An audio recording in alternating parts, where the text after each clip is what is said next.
సింధూర్ తర్వాత వేదిక ఏదైనా పాకిస్తాన్ హెచ్చరించడమే ప్రధాన అంశంగా ఉంది. పాకిస్తాన్ ఎటువంటి చర్యలకు పాల్పడ్డా వారిని భయపెట్టడం, ఇంకోసారి కనుక భారత్లో అడుగు పెట్టాలన్నా కూడా ఆలోచించే విధంగా మన వైపు నుంచి హెచ్చరికలు ఉండాల్సిందే. అటువంటి హెచ్చరికలే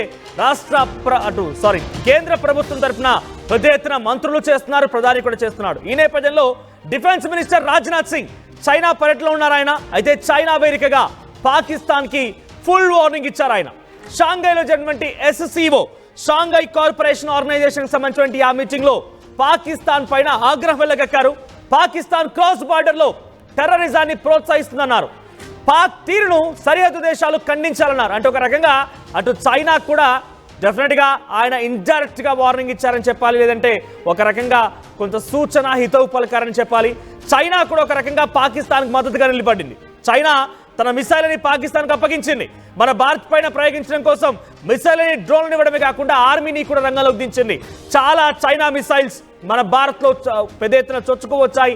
హర్యానా లాంటి ప్రాంతాల్లో అక్కడికి ఆ మిసైల్స్ వచ్చి పడిపోయి పూర్తిగా తోకముడుచుకున్నాయి. మన భారతీయ ప్రజలు, పిల్లలు అంతా కూడా ఆ మిసైల్స్ ని ఒక రాకెట్ బొమ్మలా ఆడుకున్నారు. సో అటువంటి మిసైల్స్ అందించింది చైనా. అయితే ఇక్కడ రాజ్నాథ్ సింగ్ ఏం చెప్పారు? సరిహద్దు దేశాలు కూడా ఈ క్రాస్ బార్డర్ టెర్రరిజాన్ని ప్రోత్సహిస్తూ ఉన్నాయని చెప్పారంటే చైనా కూడా మీరు ప్రోత్సహిస్తున్నారు, తస్మాత్ జాగ్రత్త అన్నట్టుగా చైనాను కూడా హెచ్చరించినట్టుగానే ఉంది. సో పాక్ తీరుని సరిహద్దు దేశాలు ఖండించాలని చెప్పారు. అంటే చైనా మీరు కూడా అక్కడ ఉగ్రవాదాన్ని ఖండించాల్సిందే అటువంటి ఒక మాటని రాజ్నాథ్ సింగ్ చైనా వేదికగా చెప్పుకొచ్చారు. పహల్గామ్ దాడి వెనుక పాకిస్తాన్ హస్తం ఉంది అని చెప్పి చాలా కరాఖండిగా చెప్పారు రాజ్నాథ్ సింగ్. అయితే ఉగ్రవాదాన్ని ఎదుర్కోవడం కోసం ఆపరేషన్ సింధూర్ మా హక్కుగా ఉంటుంది. Yes, operation Sindoor is an ongoing project. ఇప్పుడప్పుడే ఆగే ప్రసక్తే లేదు. ఆపరేషన్ సింధూర్ మే 7, 8, 9 ఈ 3 తేదీల్లో 10వ తేదీ కూడా కంటిన్యూ అయింది. ఆ తర్వాత సీజ్ ఫర్ అండర్స్టాండింగ్ భాగంలో కొంత ఆ ఆపరేషన్ సింధూర్ని ఇట్స్ గ్యాప్, ఇది గ్యాప్ కాదు, it's an ongoing project. కానీ కేవలం ఉగ్రవాదం పైనే మా ప్రధానమైనటువంటి పోరాటం ఉంటుంది, ఉగ్రవాదం పైనే యుద్ధం చేస్తామనేటువంటి మాటని చాలా కరాఖండిగా చెప్పుకొచ్చిన నేపథ్యంలో అది మా హక్కు అన్నారు రాజ్నాథ్ సింగ్. ఆపరేషన్ సింధూర్ ఇంకా నిరంతర ప్రక్రియగా కొనసాగుతూనే ఉంది. మీకు ఎప్పటికప్పుడు కొన్ని సందర్భాలు చిన్న చిన్న ఇన్సిడెంట్స్ని కూడా చాలా కూలంకషంగా ఆర్టీవీ చెప్పే ప్రయత్నం చేస్తోంది. జమ్మూ కాశ్మీర్ ప్రాంతంలో ఇంకా ఈ ఆపరేషన్ సింధూర్ కొనసాగుతుంది. ఎవరెవరైతే ఉగ్రవాదులు అటు పాకిస్తాన్ ఇచ్చేటువంటి ఆ పిచ్చి మూకలిచ్చేటువంటి ఆ డబ్బులకి, ఆ పిచ్చి మాటలకి నమ్మిలిపోయి ఇంకా కూడా జమ్మూ కాశ్మీర్ లాంటి ప్రాంతాలు ఇంకెవరైతే ఉగ్రవాదులు ఉన్న వారందరూ కూడా అంతమొందిస్తోంది ఈ ఆపరేషన్ సింధూర్.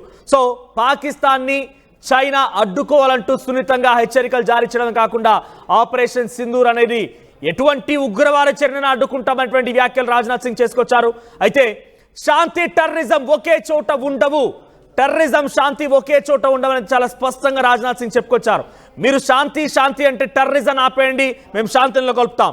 మీరు టెర్రరిజం ఆపకుండా శాంతి ఉండాలంటే మేము చేతులు ముడుచుకొని కూర్చోడానికి ఏమైనా పాకిస్తాన్ లాగా అచేతన అవస్థలో ఉన్నామా?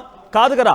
సో అటువంటి విధంగా భారత్ వైపు నుంచి డిఫెన్స్ మినిస్టర్ రాజ్నాథ్ సింగ్ చాలా స్పష్టంగా అటు చైనాకి ఇటు పాకిస్తాన్కి 2 దేశాలకు అర్థమయ్యే విధంగా చెంపచెల్లు అనిపించారు రాజ్నాథ్ సింగ్. సో దీనిపై మరిన్ని అప్డేట్స్తో మా ప్రతినిధి నందు మరిన్ని అప్డేట్స్ అందిస్తారు. అంతకంటే ముందు ఒకసారి రాజ్నాథ్ సింగ్ ఆ వేదిక పైన అటు చైనాకి పాకిస్తాన్కి ఏ విధంగా చెంపచెల్లు అనిపించారు ఒకసారి చూద్దాం. It is imperative that those who sponsor, nurture and utilize terrorism for their narrow and selfish ends must bear the consequences. Some countries use cross-border terrorism as an instrument of policy and provide shelter to terrorists. There should be no place for such double standards. Yes, you should not hesitate to criticize such nations.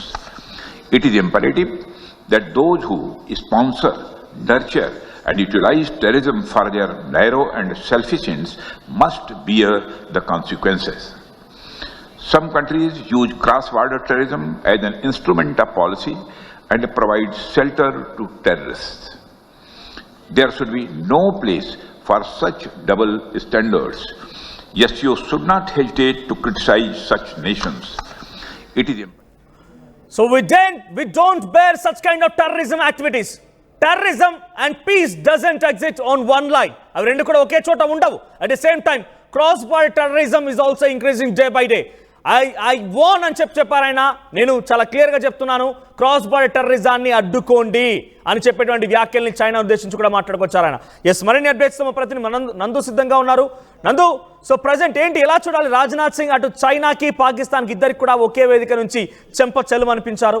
China కూడా ఒక రకంగా అక్సాచిన్ ప్రాంతాన్ని చాలా పెద్ద ఎత్తున లోపరుచుకునే ప్రయత్నం చేస్తోంది, తనలో కలుపుకునే ప్రయత్నం చేస్తోంది. ఇవన్నిటి నేపథ్యంలో రాజ్నాథ్ సింగ్ వ్యాఖ్యల్ని చైనా ఎలా తీసుకోవచ్చు? అటువైపుగా operation Sindoor is on going project అని చెప్పేటువంటి వ్యాఖ్యల్ని చైనా కూడా వర్తించబోతోంది. చైనా కూడా డెఫినెట్గా దాన్ని ఆపాదించుకునే అవకాశం ఉంది. ఎలా చూడాలి ఈ వ్యాఖ్యల పైన? అటు చైనా పాకిస్తాన్ ఏ రకంగా రియాక్ట్ అయ్యే అవకాశం ఉంది? ఖచ్చితంగా అంటే ఈ విషయానికి సంబంధించి చూస్తే మనోజ్, రెండు రకాలైనటువంటి ముఖ్యమైన పరిణామాలు ఇప్పుడు చోటు చేసుకున్నాయి. ఒకటి, ఈ ఎస్సీఓ షాంఘై కోఆపరేషన్ ఆర్గనైజేషన్ లో కూర్చొని, చైనాలో కూర్చొని ఒక రకంగా పాకిస్తాన్ కి వార్నింగ్ ఇస్తూనే, పాకిస్తాన్ గురించి మాట్లాడుతూనే ఇండైరెక్ట్ గా చైనా మీద కూడా ఆయన కామెంట్స్ చేయడం అనేది ఒక సంచలనం అయితే, రెండోది ఎస్సీఓ అగ్రిమెంట్స్ మీద ఆయన సంతకం కూడా చేయలేదు. సో ఈ రెండు చాలా కీలకమైనటువంటి పరిణామాలుగానే మనం చూడాలి. అంటే ఇది ఎస్సీఓ అంటే షాంఘై కోఆపరేషన్ ఆర్గనైజేషన్ అనేది జనరల్ గా మన యూరోప్ అండ్ ఏషియా కంట్రీస్ కలిపి ఫామ్ చేసుకున్నట్టు ఒక గ్రూప్. మొత్తం 10 కంట్రీస్ ఇందులో ఉంటాయి. యూరోషియన్ అంటారు ఇది మొత్తం, Europe plus Asian. Political, economic, అలాగే international security and defence organisation కి సంబంధించి కీలకమైనటువంటి భాగస్వామ్యంలో భాగంగా ఈ మీటింగ్స్ అనేవి జరుగుతూ ఉంటాయి అనమాట. ఈ ఇయర్ లో ఇప్పుడు మనకి చైనాలో జరుగుతోంది. ప్రధానంగా ఏంటంటే 2001లో ఎస్టాబ్లిష్ అయింది. మొత్తం చైనా, కజకిస్తాన్, రష్యా, అలాగే తజికిస్తాన్, ఉజ్బెకిస్తాన్ ఇవన్నీ కూడా 2001లో ఇవి కలిసి ఫామ్ చేస్తే అక్కడ ఎస్సీఓ మీటింగ్ యొక్క ప్రాధాన్యత, ఎస్సీఓ మీటింగ్ యొక్క ఉద్దేశం కంటే కూడా రాజ్నాథ్ సింగ్ వ్యాఖ్యలు ఇప్పుడు హాట్ టాపిక్ గా మారుతున్నాయి. సో రాజ్నాథ్ సింగ్ చైనాలో కూర్చుండి చైనాకి వార్నింగ్ ఇవ్వడాన్ని ఎలా చూడాలి? దాట్స్ ఎ ప్రౌడ్ మూమెంట్ అనుకోవాలా, లేదంటే ఇది ఒక రకంగా చైనాకి హెచ్చరిక అనుకోవాలా? ఖచ్చితంగా. అంటే నా ఉద్దేశం ఏంటంటే, ఇప్పుడు మన ఏషియన్ కంట్రీస్ అలాగే యూరోపియన్ కంట్రీస్ అన్ని కూడా మన భాగస్వామ్యంలో మన సెక్యూరిటీ గురించి ఎకానమీ పరంగా కానీ సెక్యూరిటీ పరంగా కానీ ఒకదానికొకటి సపోర్ట్ ఉండాలి అని చెప్పేసి కంట్రీస్ అన్ని కూడా ఒక అండర్స్టాండింగ్ లో ఈ మీటింగ్ పెట్టుకున్నాయి, ఈ గ్రూప్ ఏర్పాటు చేసుకున్నాయి. కానీ మనలో ఉన్న వాళ్లే మనకి ద్రోహం చేస్తున్నారు. మనలో ఉన్న వాళ్ళు ఏదైతే అగ్రిమెంట్స్ పెట్టుకొని ఇన్ని మీటింగ్స్ పెట్టుకున్నామో దీనికి వాల్యూ ఏముంది అనేది చెప్పడమే అక్కడ ఉద్దేశం కూడా. అందులోనూ చైనాలో జరుగుతుంది కాబట్టి ఇండైరెక్ట్ గా ఒక రకంగా చైనా పోక్ చేశారు ఆయన. అంటే మీరే పాకిస్తాన్ కి సపోర్ట్ చేస్తున్నారు, ఈ పీస్ అండ్ ఈ టెర్రరిజం అనేది ఒక కో ఎగ్జిస్టెన్స్ అనేది ఛాన్సే లేదు. కాబట్టి కొన్ని కంట్రీస్ డైరెక్ట్ గా మాట్లాడడానికి ఇష్టపడకపోగా సపోర్ట్ చేస్తున్నాయి. ఈ విషయంలో జాగ్రత్తగా ఉండాలి. ఇలాంటి టెర్రరిజం విషయంలో కానీ, లేదంటే ఈ వైలెన్స్ కి సంబంధించినటువంటి విషయాల్లో ఖచ్చితంగా రెస్పాండ్ అవ్వకపోవడం కూడా వాటిని ప్రోత్సహించినట్లే అవుతుంది అనే ఉద్దేశంలో ఆయన మాట్లాడడం ఖచ్చితంగా చైనాకు ఒక పెద్ద చెంపపెట్టు లాంటిదే. మరోవైపు అంతర్జాతీయ స్థాయిలో పాకిస్తాన్ ని ఏ సందర్భం దొరికినా సరే ఖచ్చితంగా భారతదేశం ఇలాంటి విషయాల్లో ఎండగడుతూనే వస్తుంది. ఇలాంటి ఒక మంచి అవకాశాన్ని రాజ్నాథ్ సింగ్ మరొకసారి ఉపయోగించుకున్నారు అనడంలో కూడా ఎలాంటి సందేహం లేదు. సో ఓవరాల్ గా ఏంటంటే ఈ ఆపరేషన్ విషయంలో ఆపరేషన్ సింధూర్ అనేది కొనసాగుతుంది అనేది ఒకటి. రెండోది, టెర్రరిజం విషయంలో ముఖ్యంగా పాకిస్తాన్ విషయంలో భారత్ ఎంత స్ట్రాంగ్ గా ఉంది అనేది ప్రపంచ దేశాలకు మరొకసారి చెప్పడానికి కూడా ప్రయత్నించారు. అంటే ఇప్పుడు సహజంగా వెళ్ళినప్పుడు ఇతర దేశాలు ఉన్నాయి, ఏదో వాళ్ళతో వెళ్ళి భాగస్వామ్యం కూర్చుందాం, ఈ డాక్యుమెంట్స్ మీద సంతకం పెట్టొద్దాం అని కాకుండా అక్కడ డాక్యుమెంట్స్ కూడా సంతకం పెట్టారు రాజ్నాథ్ సింగ్. మీరు ఇలాంటి విషయాల్లో అందరం కలిసి ఒక నిర్ణయం తీసుకొని ఒక మాట మీద ఉంటేనే మేము సంతకం పెడతాం అంటూ అక్కడ వాళ్ళు ఇచ్చిన ఏవైతే అగ్రిమెంట్స్ ఉన్నాయో వాటి మీద సంతకం కూడా పెట్టదని చెప్పారు. సో ఖచ్చితంగా ఇది చైనాకు ఒక పెద్ద చెంపపెట్టు లాంటిదే. చైనా తన వైఖరి మార్చుకుంటే భారతదేశం ఇలాంటి విషయాల్లో కలిసి వస్తుంది అంటూ రాజ్నాథ్ సింగ్ క్లియర్ గా చెప్పారు. సో భారతదేశం వర్షన్ ఎలా ఉంది అనేది. సో ఈ విషయంలోనే కాదు, ఖచ్చితంగా మున్ముందు కూడా ఈ దౌత్యపరమైనటువంటి విషయాల్లో కానీ, లేదంటే ఆర్థిక పరమైన విషయాల్లో, లావాదేవీలకు సంబంధించిన విషయాల్లో కూడా భారత్ వైఖరి మారబోతోంది అనడానికి ఖచ్చితంగా ఇది ఒక ఎగ్జాంపుల్ గా కూడా మనం చూడొచ్చు. ఎందుకంటే చైనాతో అవునన్నా కాదన్నా చాలా విషయాల్లో వ్యాపార పరంగా కూడా మనకి చాలా సంబంధాలు ఉన్నాయి. సో పాకిస్తాన్ విషయంలో చైనా వ్యవహరించినటువంటి తీరు భారతదేశం అప్పుడు ఎండగట్టింది, ఇప్పుడు ప్రపంచ దేశాల ముందు ఎండగట్టింది. ముందు ఇలాంటి కీలకమైన నిర్ణయాలు ఉంటాయి అనడానికి ఒక ఎగ్జాంపుల్ ఖచ్చితంగా మనం చూడొచ్చు. ఎందుకంటే అంత ఈజీగా ఇలాంటి విషయాల్లో అంటే డాక్యుమెంట్స్ మీద సంతకం చేయడం అనేది అన్ని దేశాలు ఇంత డేరుగా ప్రపంచ దేశాల ముందు చేస్తాయో తెలియదు. కానీ భారత్ మాత్రం క్లియర్ గా చెప్పింది మేము సంతకం చేయమని చెప్పడం ఒకటి, రెండోది చైనా గడ్డ మీద కూర్చొని చైనాకు ఒక రకంగా వార్నింగ్ ఇవ్వడం అనేది చిన్న విషయం అయితే కాదు. అంటే భారత్ ఎంత స్ట్రాంగ్ గా ఉందనేది ప్రపంచ దేశాలకు కూడా తెలిసేటువంటి అవకాశం ఇది. ఖచ్చితంగా ఆ అవకాశాన్ని రాజ్నాథ్ సింగ్ భారత్ ఉపయోగించుకుంది అనడంలో ఎలాంటి సందేహం లేదు. రైట్, థ్యాంక్ యూ నందు.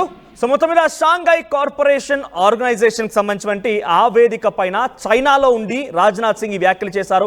క్రాస్ బార్డర్ టెర్రరిజాన్ని అడ్డుకోవాలి, అన్ని ఏషియన్ కంట్రీస్ ఉన్నాయి ఇందులో. సో అన్ని ఏషియన్ కంట్రీస్ కూడా ముక్త కంఠంతో మన దగ్గరికి ఎవరైనా వస్తే అందరం కూడా ప్రతిఘటించాల్సింది పోయి మనలో మనం ఈ రకంగా టెర్రరిజాన్ని పెంచి పోషిస్తే తప్పే.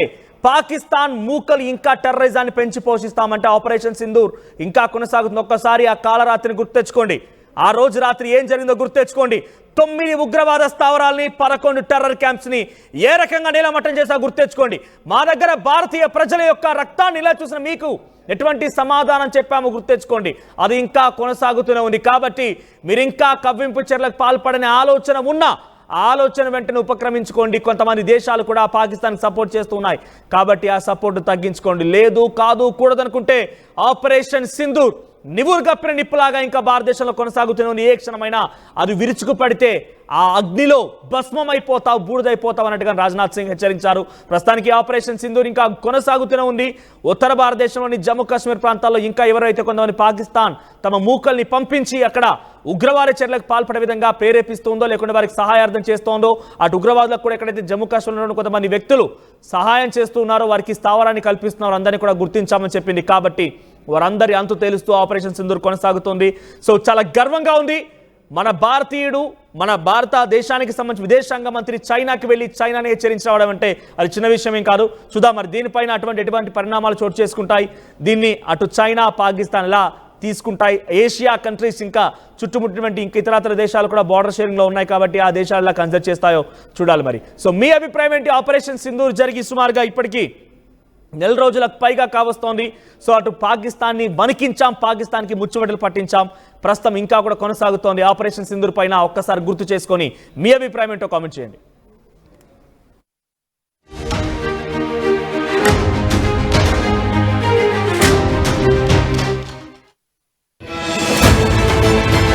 Bridging the gap between the textbook and the industry through innovation. KLH deemed to be university. తెలుగులో ఫాస్టెస్ట్ న్యూస్ యాప్ ఇప్పుడు కొత్త అవతారంలో 5 సెకండ్లోనే పూర్తి వార్తా సమాచారం మీ చేతిలోకి. సోషల్ మీడియా ట్రెండ్స్ మీ కళ్ళ ముందుకే live TV and voice search options తో ఇప్పుడే డౌన్లోడ్ చేయండి. యాప్ లింక్ డిస్క్రిప్షన్ లో ఉంది.